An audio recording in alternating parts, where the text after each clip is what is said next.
নবী মুহাম্মদ সাল্লাল্লাহু আলাইহি ওয়াসাল্লাম আমাদের প্রতি অনেক রহমদিল ছিলেন। তিনি তার উম্মতের প্রতি অনেক রহমদিল ছিলেন। কিয়ামতের মাঠেও যখন প্রত্যেক ব্যক্তি নিজেকে নিয়ে ব্যস্ত থাকবে, ইয়া নফসি বলতে থাকবে, তখন নবী সাল্লাল্লাহু আলাইহি ওয়াসাল্লাম বলতে থাকবেন, ইয়া উম্মতি, হে আল্লাহ আমার উম্মতকে হেফাজত করো, হে আল্লাহ আমার উম্মতকে হেফাজত করো। রাসূলুল্লাহ সাল্লাল্লাহু আলাইহি ওয়াসাল্লাম সেই সত্তা যিনি দীর্ঘ 23 বছরে এই উম্মতের স্বার্থে অবর্ণনীয় দুঃখ কষ্ট সহ্য করে দ্বীন ইসলামকে প্রসার করেছেন এবং প্রতিষ্ঠা ঘটিয়ে তারপরে পৃথিবী থেকে বিদায় নিয়েছেন। কিন্তু দুঃখজনক হচ্ছে, তার ইন্তেকালের পর আমরা যারা এখন বেঁচে আছি, আমরা রাসূলুল্লাহ সাল্লাল্লাহু আলাইহি ওয়াসাল্লামের সেই আদর্শ হয়তো পরিপূর্ণরূপে পালন করতে পারছি না। যদি আমরা রাসূলুল্লাহ সাল্লাল্লাহু আলাইহি ওয়াসাল্লামের আদর্শ পরিপূর্ণরূপে পালন করতে পারতাম, তাহলে আমাদের সবার চেহারায় দাড়ি থাকা উচিত ছিল। আর আমি যদি আমার নিজের চেহারায়, নিজের লেবাস, নিজের পোশাকে, নিজের পরিবারে, নিজের অর্থনীতির মধ্যে, নিজের সমাজে রাসূল সাল্লাল্লাহু আলাইহি ওয়াসাল্লামের আদর্শ প্রতিষ্ঠা করতে ব্যর্থ হই, তাহলে আমার দ্বারা রাসূলুল্লাহ সাল্লাল্লাহু আলাইহি ওয়াসাল্লামের দ্বীন পৃথিবীর বুকে প্রতিষ্ঠা করাটা সম্ভব না। আমার জানা মতে রাসূলুল্লাহ সাল্লাল্লাহু আলাইহি ওয়াসাল্লামের সুন্নত বা আদর্শগুলো পালন করলে মানবতার কোনো ক্ষতি হবে এমন কোনো দলিল আমার জানা নাই। আপনাদের জানা আছে নাকি?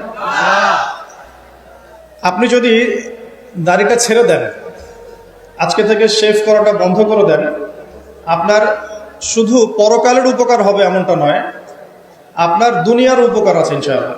আপনি যদি রাসূলুল্লাহ সাল্লাল্লাহু আলাইহি ওয়াসাল্লামের সুন্নত মোতাবেক তাকওয়া বা আল্লাহ ভীরুতার পোশাক পরিধান করেন, পরকালের উপকারিতা তো আছেই, দুনিয়ারও উপকারিতা আছে ইনশাআল্লাহ। একটু আমরা লক্ষ্য করে দেখি, রাসূলুল্লাহ সাল্লাল্লাহু আলাইহি ওয়াসাল্লাম 24 ঘন্টায় কিভাবে তার দিন এবং রাত কাটাতেন এবং আমাদের জন্য তিনি কেমন আদর্শ রেখে গেছেন। আপনার বয়স হয়ে গেছে 50 বছর।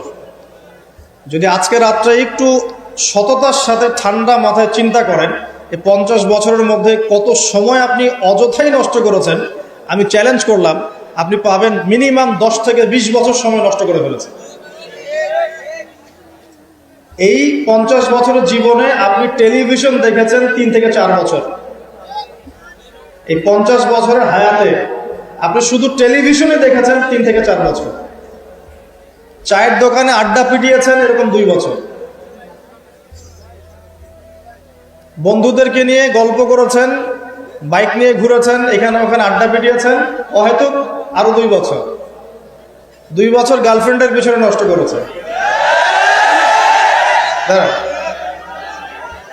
যেখানে সাহাবায়ে কেরাম কি করতেন জানেন?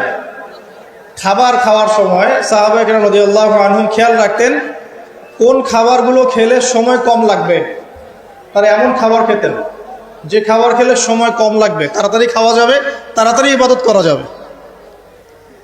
আর এই যে ফেসবুক, ইউটিউবিং এর যে যুগ আসছে, এতে করে দেখবেন যে একদিনের মধ্যে 24 ঘন্টা যদি দিন হয়, তার মধ্যে মিনিমাম 5 থেকে 6 ঘন্টা অনলাইন খেয়ে ফেলছে। অহেতুক কোনো কাজ নাই, এমনি স্ক্রলিং। কে কি বললো, কে কি করলো, কে কাকে কি বললো, কে কার বিরুদ্ধে কি করলো, মজা।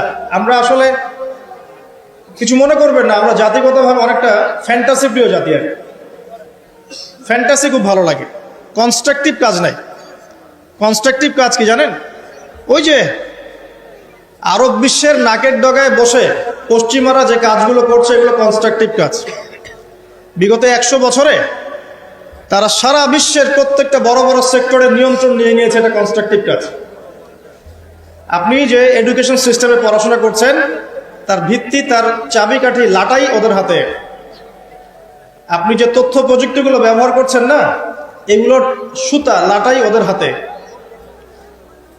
সারা বিশ্বের যে ফাইন্যান্সগুলো আছে, বড় বড় ফাইন্যান্স, এই ফাইন্যান্সগুলোর লাটাই ওদের হাতে।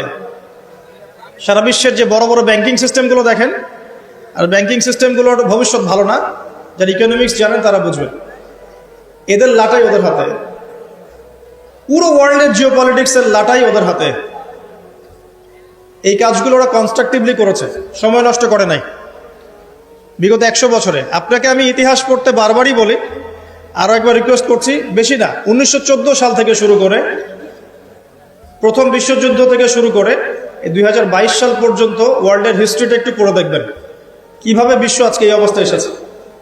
দেখবেন আমরা জিতিনি, বরং আমরা হেরে গেছি। আমরা এমন জাতি ছিলাম না। আমরা কেমন জাতি ছিলাম একটু দেখাচ্ছি। মুসলিম জাতির অবস্থা এমন ছিল যে মদিনার খেজুরের যে ছাদ, খেজুর গাছের পাতার তৈরি ছাদ, আর মাটির মসজিদে বসে মদিনা থেকে ওমর রাদিয়াল্লাহু আনহু, আবু বকর সিদ্দিক, উসমান রাদিয়াল্লাহু আনহু, আলী ইবনে আবি তালেব, 4 খলিফা, তাদের কথাই বলছি।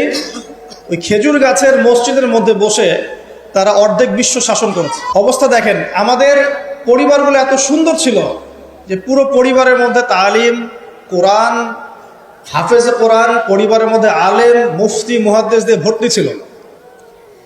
একজন বাদশার কথা আমি পড়েছিলাম হিস্ট্রি পড়তে গিয়ে, এটা অনেক পরের কথা, প্রায় উমাইয়া শাসনের কথা। যখন উমাইয়াদের পতনের সময় চলে আসছে, তারা কর্ডোভায় চলে গেছেন ইসলামিক খেলাফত কায়েম করতে। কর্ডোভা, আন্দালুসিয়া কর্ডোভায়, ওটাকে আন্দালুসিয়ার খেলাফত বলে। ওই সময় রাজার ছেলেকে বিয়ে দেওয়ার ঘোষণা এসেছে, রাজার ছেলেকে বিয়ে দেওয়া হবে। রাজা মানে আমির বুঝাচ্ছে এখানে, যিনি রাষ্ট্রের আমির ছিলেন। তো বিয়ে দেওয়ার জন্য মেয়ে খোঁজার জন্য বলা হয়েছে। তো এখন প্রথম দিন ঘোষণা করা হয়েছে যে আপনাদের যার যার বাসায় মেয়েরা হাফেজে কোরআন, রাতের বেলা সেই বাসায় আলো জ্বালিয়ে দিবেন, যাতে পাহাড়ের উপর থেকে রাজা দেখতে পারেন যে কোন কোন বাসায় হাফেজা আছেন। তার মধ্য থেকে চুজ করা হবে একজন মেয়ে রাজার ছেলের জন্য। রাজা মানে আমি বুঝাচ্ছি। তো সেই রাতে তিনি যখন উঠলেন পাহাড়ে, এগুলো সত্য ঘটনা, দেখলেন আন্দালুসিয়ার প্রত্যেকটা বাসার ঘর, এই ঘরের মধ্যে আলো জ্বলছে, প্রত্যেকটা বাসায় হাফেজা মেয়ে আছে। তো এখন তো বিয়ে দেওয়া সম্ভব না সবার সাথে। পরের দিন আবার ঘোষণা আসলো যে এই হাফেজা মেয়েদের মধ্যে যারা তাফসির করতে পারে, কোরআনের মুফাসসির, হাফেজ মুফাসসির কিন্তু এক জিনিস না। হাফেজ মানে আপনি মুখস্থ করেছেন কোরআন, মুফাসসির মানে আপনি কোরআন একদম ব্যাখ্যা বিশ্লেষণ সহ আপনি অনুবাদ করতে পারেন, তাফসির করতে পারেন। তো পরের দিনও দেখা গেল সেম চিত্র, সবার ঘরে ঘরে আলো জ্বলছে। মেয়েদের কথা বলছে, মেয়ে খুঁজে বেড়াচ্ছে বিয়ে দেওয়ার জন্য। তারপরে আবার ঘোষণা আসলো যারা তাফসির করার সাথে সাথে মুহাদ্দিসা, মানে হাদিস মুখস্থ আছে, 10,000, 1,000, 20,000, 1,000, 2,000 এরকম করে যত হাদিস মুখস্থ আছে মুহাদ্দিসা, তাদের ঘরে আলো জ্বলবে। তখন দেখা গেল যে আলো একটু কমে আসছে আর কি, কথা বুঝতে পারছেন, কিন্তু আলোর সংখ্যা অনেক। আবার ঘোষণা আসলো পরের দিন যে এই বাড়িগুলোর মধ্যে যারা ফকিহ বোঝেন কি, ফিকহের জ্ঞান আছে, গভীর জ্ঞান আছে, কুরআন সুন্নাহর গভীর ইস্তেহাদ করতে পারেন, মুস্তাহিদ এই টাইপের, তাদের বাসার আলো জ্বলবে। তখন দেখা গেল যে আলোর সংখ্যা আরেকটু কমে আসে। এর মধ্য থেকে আমির একজনকে সিলেক্ট করে তার ছেলের সাথে বিয়ে দিলেন। এই ছিল মুসলিমদের অবস্থা। এখন যদি আপনি আজকে, এটা কি কুমিল্লা না নাকি, কুমিল্লার তিতাসের কোন একটা উপরের জায়গায় চলে যান, টাওয়ারে যান, গিয়ে বলেন যে আমাদের এই পুরো গ্রামের মধ্যে বা এই জায়গার মধ্যে আমি আমার ছেলের জন্য মেয়ে খুঁজতেছি, যেই মেয়েগুলো হাফেজে কোরআন তাদের বাসায় আলো জ্বালিয়ে দেবে। উপর থেকে দেখেন কতগুলো আলো জ্বলবে, অবশ্যই জ্বলবে, একটাও না এমন না, জ্বলবে। কিন্তু যদি আরো বড় চ্যালেঞ্জ দেন যে হাফেজার সাথে সাথে কারা তাফসির করতে পারে, কারা মুহাদ্দিসা, খাস পর্দা মেনে চলে, তাদের বাসায় আলো জ্বালাবে, দেখবেন আলোর সংখ্যা খুব কমে আসবে। আমাদের অবস্থা কিন্তু এমন ছিল না। আমরা এই বিশ্বকে নেতৃত্ব দিয়েছি এক সময়, সুদীর্ঘ প্রায় 1250 বছর। কত বছর? যে জাতি তার শেকড় চিনে না, যে জাতি তার ইতিহাস জানে না, তাদেরকে তো মোটিভেটেড করা খুব সহজ, ডিমোটিভেটেড করা সহজ। আমাদের তরুণ প্রজন্ম এখন ওয়ার্ল্ড কাপের হিস্ট্রি জানে, এই ব্রাজিল আর্জেন্টিনার হিস্ট্রি জানে, মেসি নেইমারের হিস্ট্রি জানে। দাঁড়ান, এগুলোর প্রয়োজন নাই, এটা কোনো প্রয়োজন নেই। আমাদের তরুণ প্রজন্ম এদের হিস্ট্রি জানে, নায়ক নায়িকাদের হিস্ট্রি জানে, গায়ক গায়িকার হিস্ট্রি জানে। ওই যে পতিতা, যেটা আধুনিক পতিতা আর কি, যেটা সরাসরি পতিতাবৃত্তিতে জড়িত না থাকলেও মানুষকে উৎসাহিত করে, উদ্বুদ্ধ করে, অশ্লীলতার ফেরিওয়ালা, তাদের হিস্ট্রি জানে। বলিউড হলিউডের হিস্ট্রি জানে। আমাদের তরুণ প্রজন্ম সব জানে এগুলা, cricket, football, everything. Bollywood Hollywood, বিশ্বকাপ আসলে তো কথাই নাই। কিন্তু আমাদের তরুণ প্রজন্ম আমাদের শেকড় জানে না। কয়জন তরুণ জানে যে আমরা এমন একটা জাতি ছিলাম যারা সারা বিশ্বকে নেতৃত্ব দিয়েছি? নেতৃত্ব দেওয়া ডিফারেন্ট জিনিস, মানে সারা বিশ্বের কোনো কিছুই আমাদের পারমিশন ছাড়া হতো না, এমন একটা অবস্থা ছিল। বিশ্বের কোনো জায়গায় কোনো মুসলিমকে আঘাত করবে, অন্যায়ভাবে তাকে মেরে ফেলবে বা টর্চার করবে, এই সাহস কারো ছিল না। এমন যুগ ছিল। মুসলিম পুরুষের কথা বাদ দেন, মুসলিম কোনো নারীর দিকে চোখ তুলে তাকাবে বা তার ইজ্জত হরণ করবে এমন ক্ষমতাও কারো ছিল না। এটাকে রূপকথার গল্প মনে হচ্ছে না এখন? বিগত 100 বছরে এই পরিস্থিতি দেখে মনে হচ্ছে এমনও কি সময় ছিল? হ্যাঁ, এমন সময় ছিল। এই তো বেশি দিন আগের কথা নয়। ঘরে ঘরে হাফেজ ছিল, ঘরে ঘরে হাফেজ, ঘরে ঘরে আলেম, ঘরে ঘরে মুফতি মুহাদ্দিস ভর্তি। শুধু তাই নয়, বিজ্ঞানী দিয়ে ভর্তি, ফিলোসফার দার্শনিক দিয়ে ভর্তি, অ্যাস্ট্রোনমিস্ট দিয়ে ভর্তি, জ্যোতির্বিদ্যায় পারদর্শী, বায়োলজিতে পারদর্শী, কেমিস্ট্রিতে পারদর্শী, এরকম ঘরে ঘরে ছিল। বর্তমান বিশ্বের যে শিক্ষা সেক্টরগুলো আছে, প্রত্যেকটা সেক্টরের ভিত্তি মুসলিমরা দিয়ে দিয়েছে বিশ্বকে, জানেন? এই যে অর্থনীতি নিয়ে আমরা এত বাড়াবাড়ি করি না, সবচেয়ে সেরা অর্থনীতি শিখিয়েছেন ইউসুফ আলাইহিস সালাম। কে শিখিয়েছেন? সূরা ইউসুফ পড়ে দেখেন। আমরা সূরা ইউসুফ এর নাম শুনলে মনে করি ইউসুফ মানে ইউসুফ জুলেখা, ইউসুফ জুলেখা, তাই না? মাথায় চলে আসে ইউসুফ আর জুলেখা। ইউসুফ আলাইহিস সালাম কি ছিলেন? খুব সুন্দর দেখতে ছিলেন, এতটুকু জানি আমি। কিন্তু ইউসুফ আলাইহিস সালামের বাহ্যিক সৌন্দর্যের চাইতে তার চরিত্রের সৌন্দর্য আর অনেক বেশি ছিল। তাকে রাজার স্ত্রী অফার করছে ভালোবাসার, প্রেম বিনিময়ের, দরজা লাগিয়ে দিচ্ছে, আর তিনি বলছেন মাআযাল্লাহ, আমি আল্লাহকে ভয় করি। তার চরিত্রের সৌন্দর্য দেখেন। খালি আমরা রূপের সৌন্দর্যের কথা বলি, তাই না? ইউসুফ আলাইহিস সালাম যখন কারাগারে, কেন কারাগারে পাঠিয়েছে? বিনা অপরাধে। আর বিনা অপরাধেও মানুষ কারাগারে যায়। কারাগারে যারা যায় তারা সবাই যে অপরাধী এমনটা নয়, বিনা অপরাধেও মানুষ কারাগারে যায়। দাঁড়ান, ইউসুফ আলাইহিস সালাম কেন গেলেন? তাকে অপবাদ দেওয়া হয়েছে, জেনার অপবাদ, নাউজুবিল্লাহ। 1 দিন 2 দিন না, 7 দিন 10 দিন না, 12টা বছর তিনি কারাগারে। কত বছর? 12 বছর।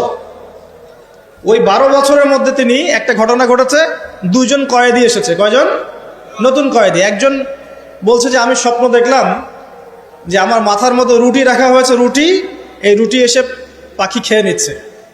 আরেকজন স্বপ্ন দেখলো যে সে রাজাকে শরাব পান করাচ্ছে। ইউসুফ, তোমাকে সত্যবাদী মনে হয়, আমাদেরকে স্বপ্নের ব্যাখ্যা জানিয়ে দাও। এই 2 জন ব্যক্তি কিন্তু মুসলিম নন, মনে রাখবেন। এই 2 জন ব্যক্তি কি? অমুসলিম, কিন্তু মুসলিম নন। দেখেন, অমুসলিম ব্যক্তির স্বপ্ন সত্য হতে পারে। দলিল, অমুসলিম ব্যক্তির স্বপ্ন কি হতে পারে? সত্য হতে পারে। ইউসুফ আলাইহিস সালাম ব্যাখ্যা করে দিলেন যে শরাব পান করাচ্ছে সে অচিরে ছাড়া পেয়ে যাবে এবং সে রাজাকে শরাব পান করাবে, রাজার ঘনিষ্ঠ হয়ে যাবে। আর যার মাথার থেকে রুটি খেয়ে নেওয়া হচ্ছে তাকে শুলদণ্ড দেওয়া হবে, তার মগজ খেয়ে ফেলবে পাখি। তাই হলো। আর ইউসুফ আলাইহিস সালাম এই ব্যক্তিকে বলে দিলেন, যার ব্যাপারে তার ধারণা হলো যে এই ব্যক্তি নাজাত পাবে। ইউসুফ আলাইহিস সালাম এই কথা বললেন, এবং যার ব্যাপারে তার ধারণা হলো যে এই ব্যক্তিকে ছাড়া পাবে সেই ব্যক্তি, তাকে বললেন, তুমি যখন রাজার কাছে যাবে তখন আমার কথা স্মরণ করো, যে আমি তোমাকে এই কথাটা বলেছিলাম, রাজার সামনে স্মরণ করো। তো ইউসুফ আলাইহিস সালাম এখানে বন্দী, তারা ছাড়া পেয়ে গেলেন। এবার যখন এই ব্যক্তি রাজার কাছে গেলেন, রাজা আবার একটা স্বপ্ন দেখল। কে স্বপ্ন দেখলো? সূরা ইউসুফের মধ্যে বলা আছে, পড়ে দেখবেন। রাজা স্বপ্ন দেখছে যে 7টা চিকন গাভী 7টা মোটা তাজা গাভীকে খেয়ে ফেলছে, ঠিক আছে। আর উনি শীষ স্বপ্ন দেখলেন, শীষ, ধানের শীষ, এই টাইপের কিছু। এই স্বপ্নটা তার কাছে অদ্ভুত মনে হলো, 7টা জীর্ণ শীর্ণ গাভী 7টা মোটা তাজা গাভীকে কেমন করে খেয়ে ফেলতে পারে। তিনি খুব টেনশনে পড়ে গেলেন। রাজ্যের সব জ্ঞানী গুণী লোকদেরকে ডাকলেন, এর ব্যাখ্যা কি হবে, এর ব্যাখ্যা কি হবে, কেউ বলতে পারছে না। তখন এই ব্যক্তি যে ছাড়া পেয়ে এসেছে, তার মনে হলো যে হ্যাঁ, ইউসুফ নামে একজন ব্যক্তি আছে, সে আমাকে স্বপ্নের ব্যাখ্যা বলেছিল, হয়তোবা সেই স্বপ্নের ব্যাখ্যাটা বলতে পারবে। সে চলে গেল জেলখানায়, সেখান থেকে ইউসুফকে গিয়ে বলল, ইউসুফ, তোমাকে আমরা সত্যবাদী পেয়েছি, তোমাকে আমরা সত্যবাদী পেয়েছি, এই স্বপ্নের ব্যাখ্যা কি হবে, রাজার স্বপ্নের ব্যাখ্যা। ইউসুফ আলাইহিস সালাম বললেন যে এর অর্থ হচ্ছে যে অতি শীঘ্রই এই মিশরের মধ্যে দুর্ভিক্ষ আসবে। কি আসবে? কি আসবে? আচ্ছা, তার মানে দুর্ভিক্ষ শব্দটা কোরআনে আছে। রাজাকে গিয়ে বলো যে ওই মহিলাদের কি খবর, যে মহিলারা ইউসুফ আলাইহিস সালামের ব্যাপারে এরকম অপবাদ দিয়েছিল। তখন এই ব্যক্তি গিয়ে রাজাকে বলল, ওই মহিলাদের কথা তিনি জিজ্ঞাসা করেছেন। তখন রাজা বলছে যে ইউসুফ নির্দোষ ছিল। সেই মহিলারা স্বীকার করলো যে ইউসুফ নির্দোষ ছিল, আসলে আমরাই তাকে ওয়াসওয়াসা দিয়েছি, আমাদেরকে প্রলুব্ধ করেছি। রাজা বলেন তাকে বের করে নিয়ে আসো। ইউসুফ আলাইহিস সালামকে বের করে আনা হলো। আনার পর তাকে বলা হচ্ছে এই স্বপ্নের ব্যাখ্যা কি হবে এবং এর সমাধান কি। ইউসুফ আলাইহিস সালাম বলছেন যে ব্যাখ্যা হচ্ছে এই যে আপনার এই রাজ্যে দুর্ভিক্ষ আসবে, তবে আপনি যদি আমাকে খাদ্য মন্ত্রণালয়ের দায়িত্ব দেন, তাহলে এই সমস্যা আমি মোকাবেলা করতে পারবো ইনশাআল্লাহ। আমি বিশ্বস্ত এবং আমার এই বিষয়ে জ্ঞান আছে। কে বলেন এটা? ইউসুফ আলাইহিস সালাম। এবার জেলখানা থেকে আল্লাহ পাকের তাকদীর দেখেন, জেলখানা, কুয়ার মধ্যে ছিলেন, কুয়া, বাবার খুব কাছের সন্তান, তাই না? ইয়াকুব আলাইহিস সালাম খুব কাছের সন্তান, সেখান থেকে ভাইদের ষড়যন্ত্রে কুয়ার মধ্যে, মনে আছে? কুয়া থেকে মিশরের বাজারে ওখানে বিক্রি করে দেয়া হলো, ওখান থেকে রাজপ্রাসাদে, ঠিক আছে, রাজপ্রাসাদে বড় হচ্ছেন। এরপর এই যে মেয়েদের ঘটনা, তারপর জেনার মিথ্যা অপবাদ, 12 বছর কারাগারে।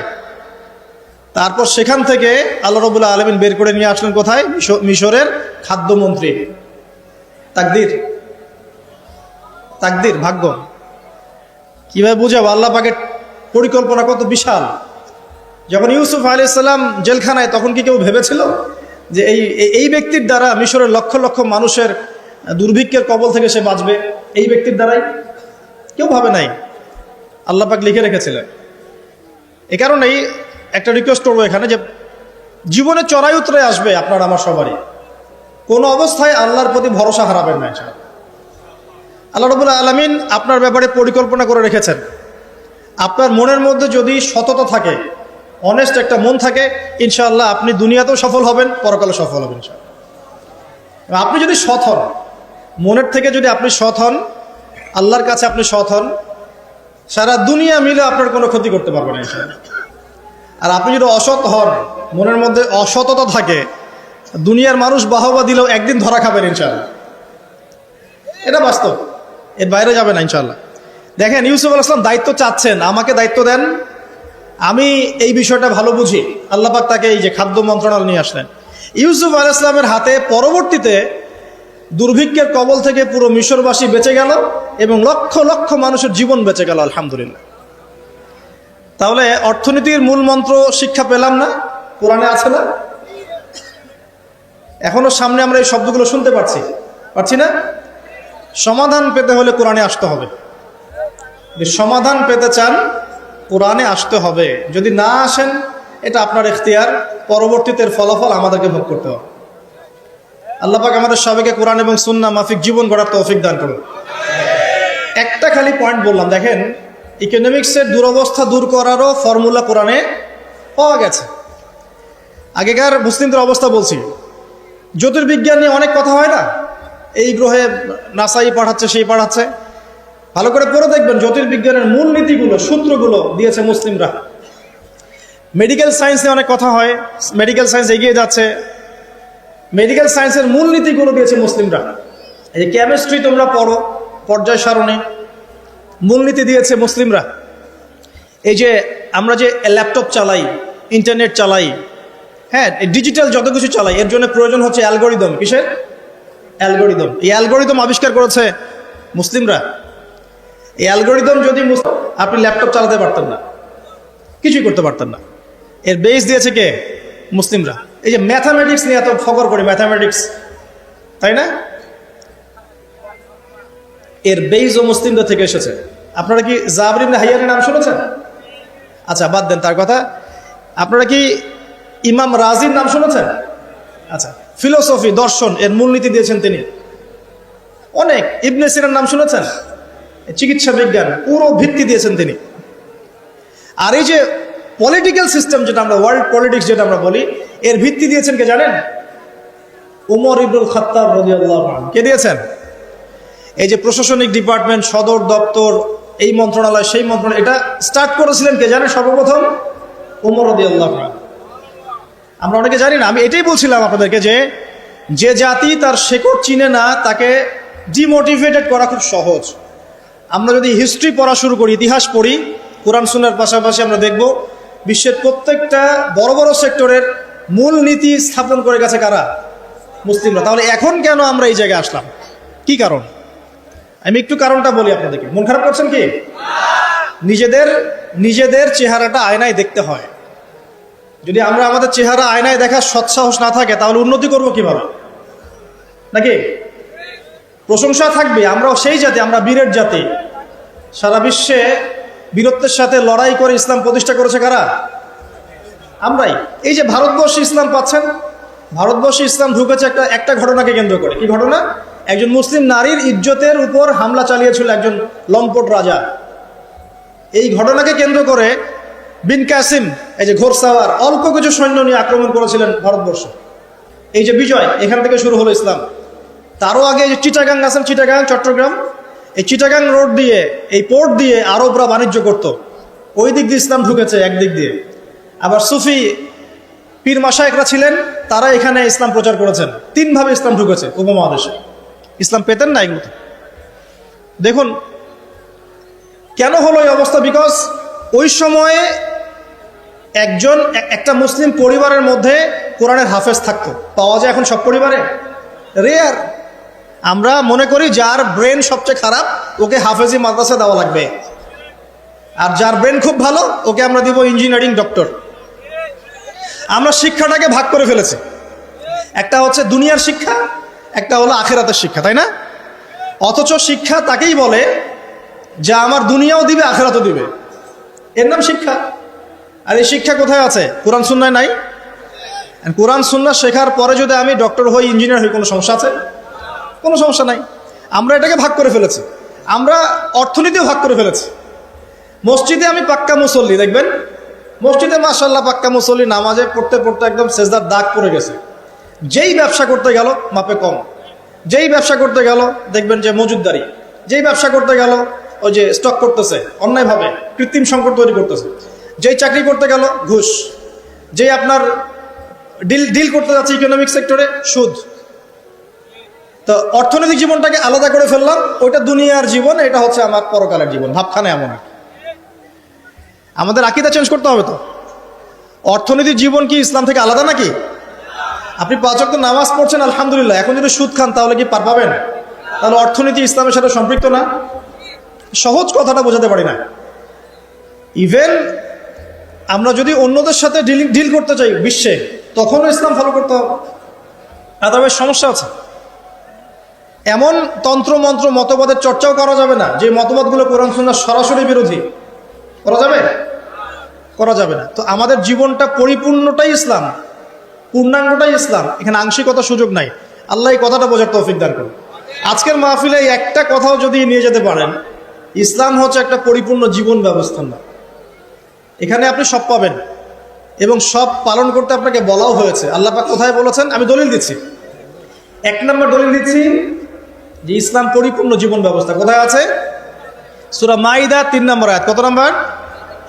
সূরা মাইদা 3 নম্বর। আল্লাহ পাক বলছেন, বিসমিল্লাহির রহমানির রহিম। আল্লাহ বলছেন, আল ইয়াওমা আকমালতু লাকুম দীনাকুম ওয়া আতমামতু আলাইকুম নি'মাতি ওয়া রাদিতু লাকুমুল ইসলাম দীনান। আল্লাহ বলছেন। কে বলছেন? আল্লাহ পাক বলছেন, আমি তোমাদের জন্য দ্বীন ইসলামকে পরিপূর্ণ করে দিলাম। কি করে দিলাম? পরিপূর্ণ মানে কি? যেখানে সবকিছু নাই, তাই না? পরিপূর্ণ মানে কি? যেখানে সবকিছু আছে। তার মানে জীবনের প্রতিটা বিষয়ের হেদায়েত কোথায় আছে? ইসলামে আছে। ওয়াতমামতু আলাইকুম নি'মাতি, তোমাদের উপর আমার নিয়ামতকে পূর্ণতা দিলাম। ওয়ারাদিতু লাকুমুল ইসলাম দীনান, তোমাদের উপর দ্বীন ইসলামকে মনোনীত করে আমি আল্লাহ সন্তুষ্ট হয়ে গেলাম। সুবহানাল্লাহ। তো দ্বীন পরিপূর্ণ না? তার মানে ইসলাম পরিপূর্ণ কিনা? এখন এই ইসলাম আল্লাহর কাছে একমাত্র দিন, অন্য কোনো দিন চলবে? এটা যে একমাত্র দিন, তার দলিল কোথায়? দলিল আছে সূরা আলী ইমরানের 19 নম্বর আয়াতে। কত নম্বর? আলী ইমরান 19 নম্বর। আল্লাহ পাক বলছেন, ইন্না দীনা ইনদাল্লাহিল ইসলাম, জেনে রাখো হে মানুষ, নিশ্চয়ই আল্লাহর কাছে একমাত্র গ্রহণযোগ্য দিন, তার নাম কি? ইসলাম। আল্লাহ পাক এই সূরার মধ্যে আবার বলছেন যে ইসলাম ছাড়া অন্য দিন পালন করলে কবুল হবে কিনা, আল্লাহই বলছেন। সেটা কোথায়? 85 নম্বর আয়াত। কত নম্বর আয়াত?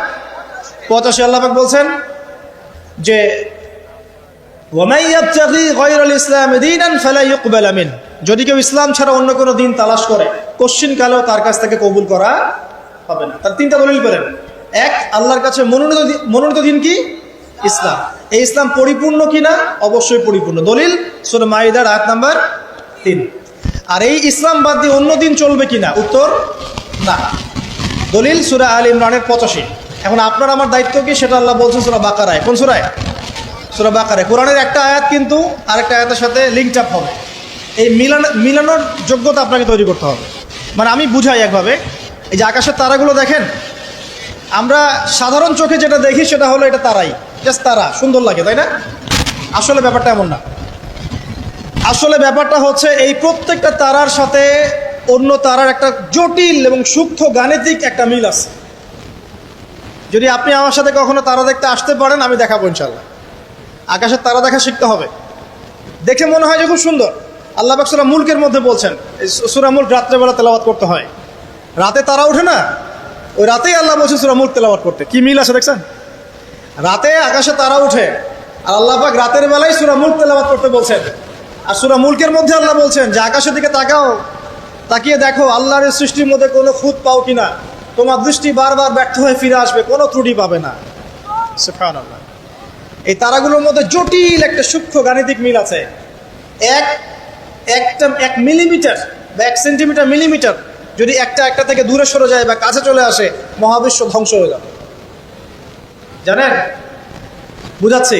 এই যে পৃথিবী আর চাঁদের একটা দূরত্ব আছে না, এই দূরত্ব যদি একটু এগিয়ে আসে, চাঁদ যদি একটু কাছাকাছি চলে আসে বা পৃথিবী একটু কাছে চলে আসে, তাহলে এই পৃথিবীর বেশিরভাগ জায়গা সমুদ্রের পানি দিয়ে ডুবে যাবে।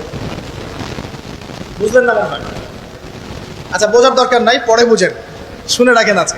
আবার যদি চাঁদ একটু দূরে চলে যায়, তাহলে সমুদ্রের পানি অনেক শুকিয়ে যাবে, থাকবে না পানি। সূর্য যদি একটু কাছে চলে আসে, এক হাত যদি কাছে চলে আসে, তাহলে পৃথিবীর অনেক বড় একটা অংশ মরুভূমি হয়ে যাবে। আর যদি সূর্য 1 হাত দূরে চলে যায়, তাহলে পৃথিবীর অনেক বড় একটা অংশ বরফে ঢেকে যাবে। একদম সূক্ষ্ম মিল আছে, সূক্ষ্ম গাণিতিক তত্ত্ব আছে। এমনি এমনি এটা আল্লাহ পাক সৃষ্টি করেন নাই তো। তারার কথা বলছিলাম কেন? তারাগুলো একটা একটার সাথে মিলালে আপনি পথ খুঁজে পাবেন। ঠিক একইভাবে কোরআনের একটা আয়াত অন্য আয়াতের সাথে মিলাতে পারলে আপনি হেদায়েত খুঁজে পাবেন। আপনাকে মিলিয়ে দেখাচ্ছিলাম। আল্লাহ বলছেন সূরা আলী ইমরান 19 নম্বর আয়াত, দ্বীন ইসলাম আল্লাহর কাছে একমাত্র দিন। এই ইসলাম পরিপূর্ণ কিনা? আল্লাহ সূরা মাইদা 3-এ বলছেন হ্যাঁ পরিপূর্ণ। এই ইসলাম ছাড়া অন্য দিন চলবে কিনা? আবার আলী ইমরানের 85-তে গিয়ে বলছেন চলবে না। হ্যাঁ, এই ইসলাম কিনে আমাদের কি করতে হবে?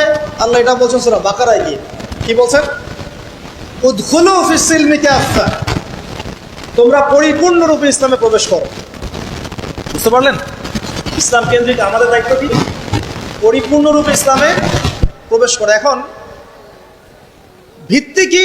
দুইটা। তারাক্তু ফিকুম আমরাইন, দুইটা বস্তু ছেড়ে গেলাম। নবীজি বলছেন লান তাদিল্লু মা তামাসসাকতুম বিহিমা, তোমরা কোনোদিন পথভ্রষ্ট হবে না যতদিন পর্যন্ত দুইটাকে রেখে আঁকড়ে ধরে থাকবে। 1 নম্বর কিতাব আল্লাহ, আল্লাহর কিতাব কোরআন। 2 নম্বর সুন্নতে নবীহি, নবীর সুন্নাহ। কোরআন এবং সুন্নাহকে কেন্দ্র করে ইসলাম, এটাতে পরিপূর্ণরূপে প্রবেশ করতে বলা হচ্ছে।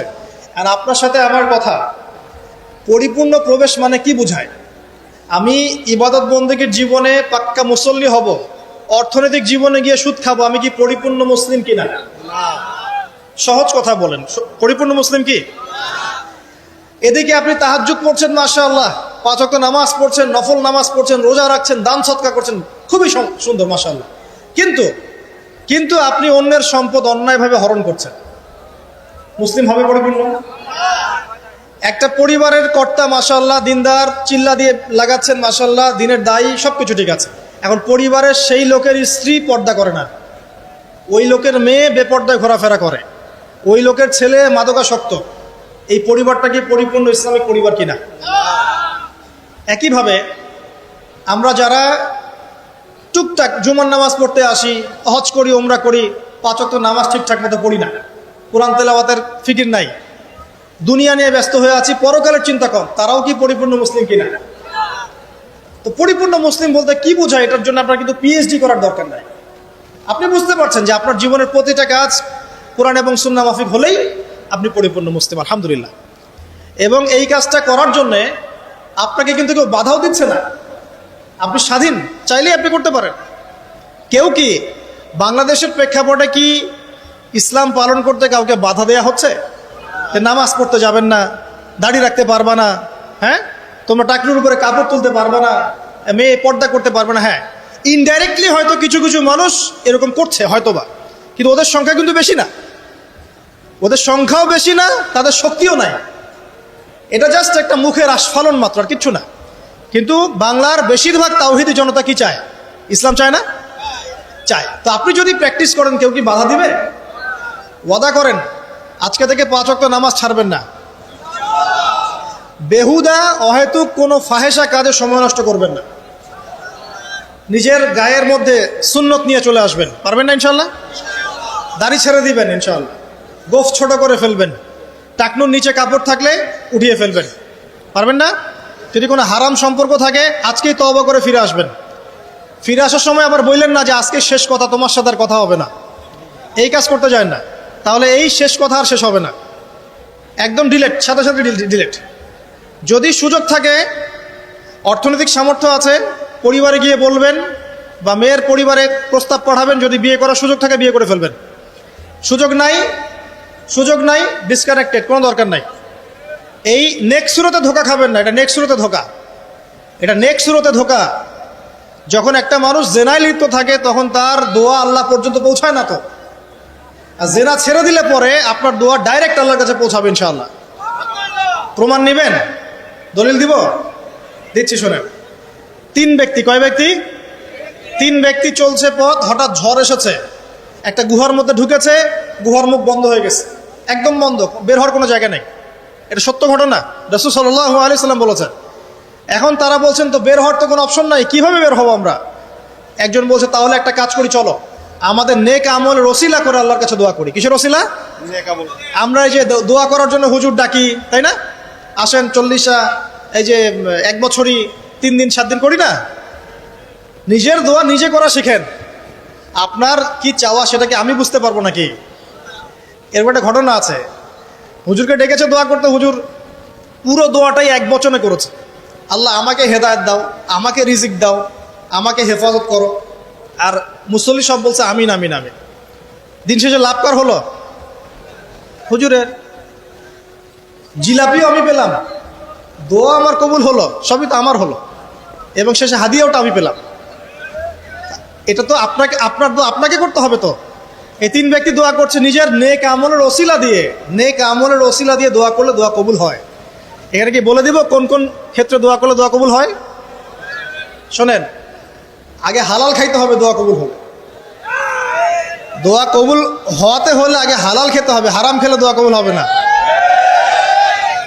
আর আমরা এখন সুদের যুগে বাস করি না, সবাই সুদখোর হয়ে যাচ্ছে দিন দিন। আর সুদ যে এখন এত সূক্ষ্ম, আমি ইনশাল্লাহ আপনাদেরকে কোনো একটা পরিবেশে যেখানে আমি এডুকেটেড শ্রেণীর মানুষ পাবো ইনশাল্লাহ, সেখানে আমি শুধু অর্থনীতি নিয়ে কথা বলবো ইনশাল্লাহ। এখানে আপনি বুঝতে পারবেন যে কত সূক্ষ্ম সুদ চলছে এখন, কত সূক্ষ্ম। এই যে ইলেকট্রনিক মানিগুলো আমরা ইউজ করছি না, এর মধ্যেও সুদ আছে, বুঝবেন না? একটা রাষ্ট্রকে তারা বাদ রাখে না সুদখোর বানাতে। যদি আমাদের রাষ্ট্রের কোনো লোন প্রয়োজন হয়, আমরা যদি ওয়ার্ল্ড ব্যাংকের কাছে যাই বা IMF এর কাছে যাই, সুদ ছাড়া কোনো লোন তারা দিবে না, কখনো দিবে না। এবং এটা ফোর্সফুলি করবে তারা, সুদ ছাড়া আপনি বেরিয়ে হতে পারবেন এখান থেকে। তো পরে আসে ওইদিকে, আমি ওইদিকে যাচ্ছি না। দোয়া কবুল করাতে হলে আপনাকে আগে হালাল রিজিক সার্চ করতে হবে, 1 নাম্বার। 2 নাম্বার, তাওহীদ চর্চা করতে হবে। শিরকের পাপে লিপ্ত থাকলে দোয়া কবুল হওয়া ডিফিকাল্ট। এবং সুন্নতের চর্চা বেদাতি আমল করলে দোয়া কবুল হওয়া ডিফিকাল্ট আছে। এর পাশাপাশি আমি কিছু অপশন বলে দিই। যখন দেখুন বৃষ্টি হচ্ছে, তখন দোয়া করবেন, দোয়া কবুল হবে ইনশাআল্লাহ। দোয়া করার আগে একবার বলবেন আলহামদুলিল্লাহ, কমপক্ষে একবার বলবেন আলহামদুলিল্লাহি রাব্বিল আলামিন, একবার কমপক্ষে। মানে প্রথমে আল্লাহর প্রশংসা করবেন, তারপর একবার দরুদ পড়বেন আল্লাহুম্মা সাল্লি আলা মুহাম্মাদ ওয়া সাল্লিম, তারপর হাত তুলে দোয়া শুরু করবেন। বৃষ্টি পড়ছে, দোয়া শুরু করে দেন, দোয়া কবুল হবে ইনশাআল্লাহ। আজান দিয়েছে, আজান এবং একামতের মাঝখানের সময়টা আছে, এই সময়টা কাজে লাগান, দোয়া কবুল হবে ইনশাআল্লাহ। নামাজে দাঁড়িয়েছেন, সেজদায় গিয়েছেন, সেজদায় দোয়া করেন, দোয়া কবুল হবে ইনশাআল্লাহ। প্রশ্ন করে অনেকে যে ভাই সেজদায় কি বাংলায় দোয়া করা যাবে? হ্যাঁ যাবে, যদি আপনার নামাজটা নফল নামাজ হয়। কোন নামাজ হয়? ফরজ নামাজে করবেন না, নফল নামাজে করতে পারেন ইনশাআল্লাহ।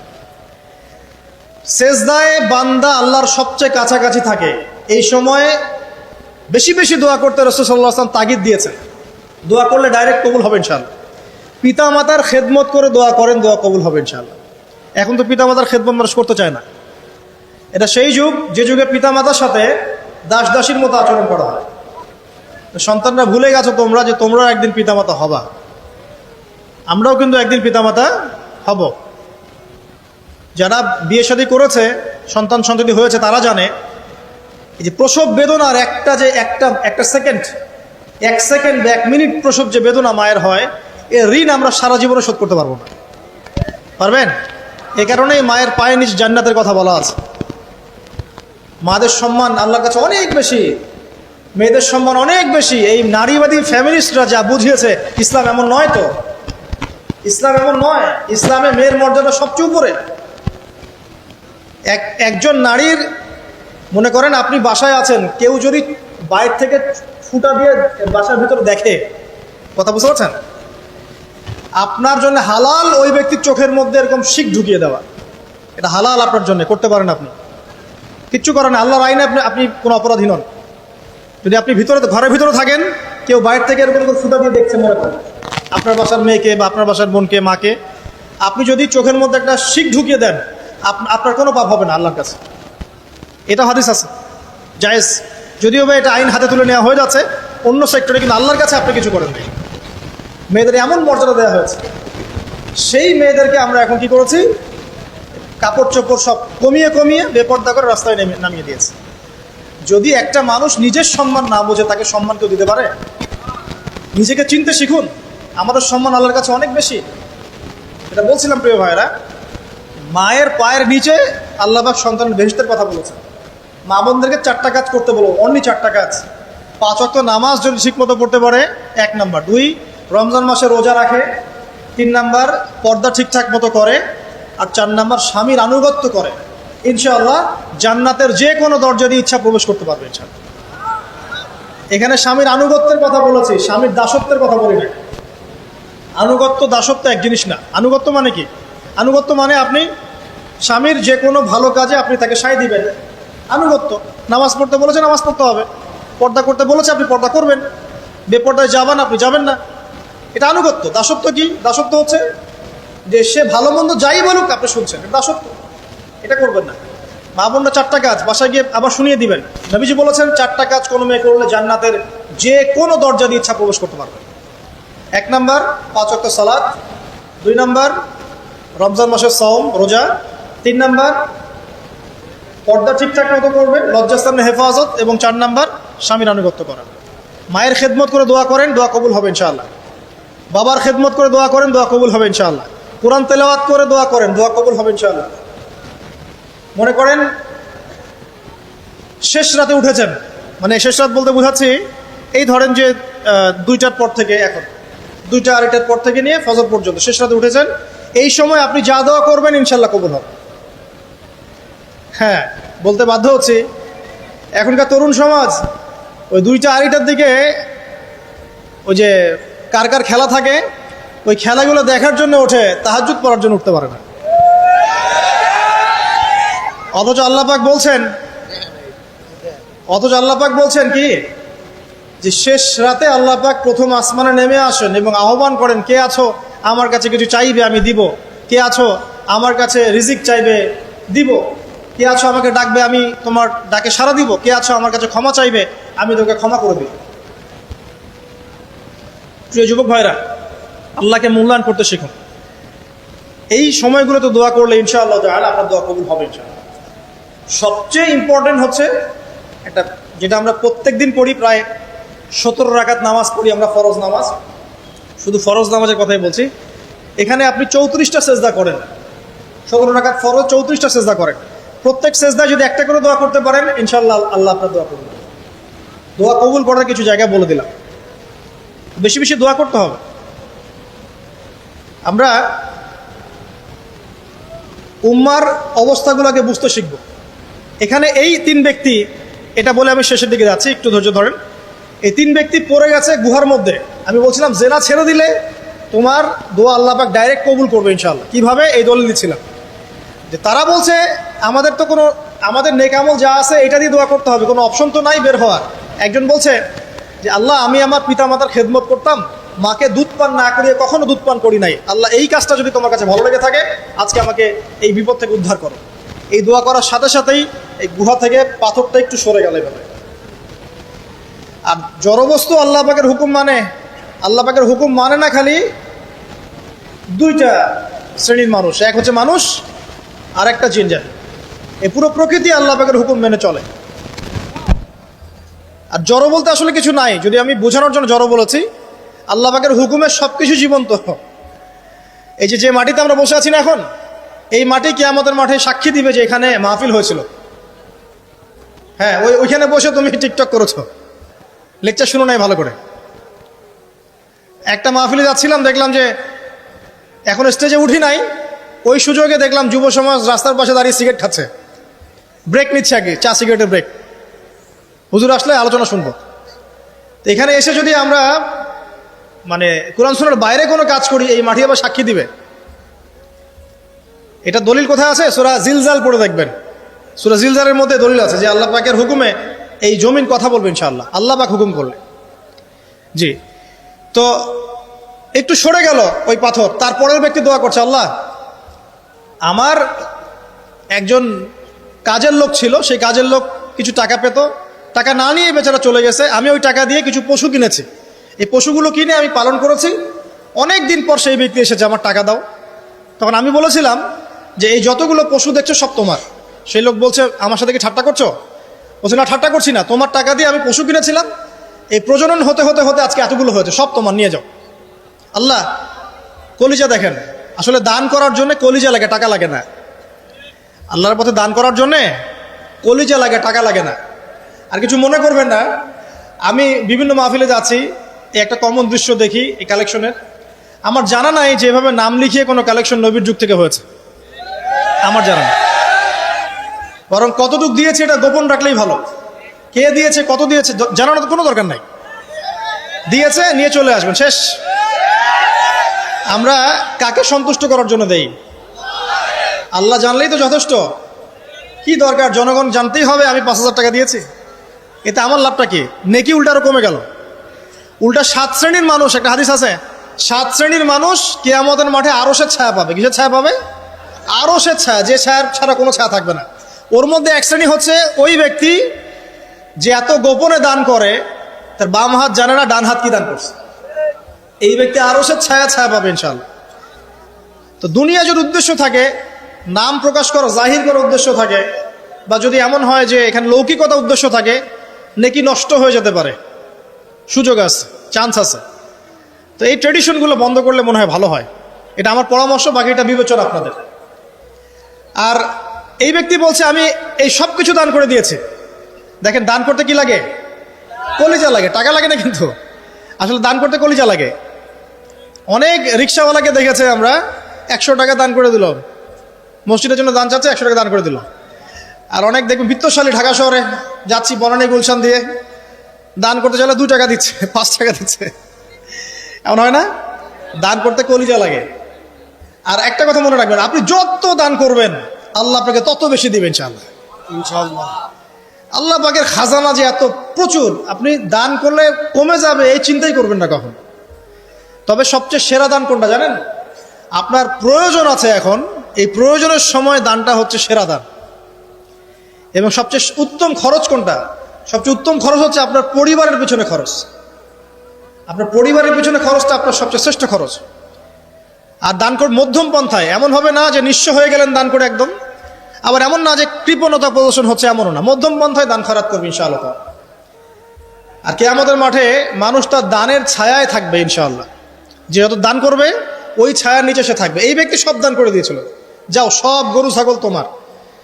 তৃতীয় ব্যক্তি, পাথর সরে গেল একটু, তৃতীয় ব্যক্তি, যুবক তোমাকে বলছি ভাই, তৃতীয় ব্যক্তি আল্লাহর কাছে বলছে, আল্লাহ আমার একজন সুন্দরী চাচাতো বোন ছিল, আছে না তোমাদের কাজিন, এবং তাকে আমি খুব ভালোবাসতাম।